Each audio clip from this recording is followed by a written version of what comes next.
Umutirang ba kajala megalia konrad ke sangma hakakhasan tarik nopra arajar puai ulapla pe ba yak songjera pisa se self help group bat shakinong rap bat nongri jingri hakikan hon latip kim ki producer group nakishnong ba per kamau kono sansi haka SHG Mela kabala punlong Rapleng kani kijing pla pe ba kisong pisa kalong lyngba ka former collectivization for upscaling production and marketing system focus jong sarkar jala megalia la samru yeki check ki blokot shaka sabu pra point samsan lang shakinong rap bat nongri jingri nakinyopu tuli ki producer group kibadai hadu khnai spa nyopu tuli ki longyeng kumjuru lamang song jingrap lyngba ka community investment fund kabalong r point prapolak shaki pratli ki village organization bakantup saupo artli ki self help group kibadai na ki sauspa arpo tuli ki longyeng lamang jirap shushu kum ka bang loan shaki khandai tili ki self help group nakbantaban penbyang hi kam ki jam ki bakini ki SHG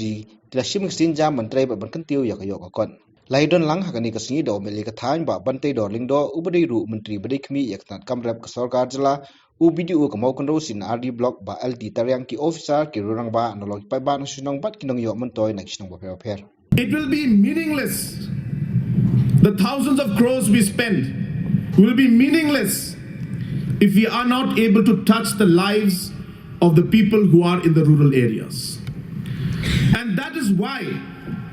while the infrastructure projects are going on, while we are building different roads, we realize that there are 4.5 lakh families who are dependent on agriculture, who are dependent on small processing units, who are dependent on small rural activities for their livelihood. And it is a responsibility of the government to ensure that we are able to touch those lives. And hence, when we took over, we realized that the self-help group movement has to be strengthened. We realized that we must help our farmers directly. And that is why these two very important programs of NRLM, which our Honorable Minister has already told you, has grown by over 1,000% in the last 3 years. We provided the vision, we provided the target, but it is the team that has worked.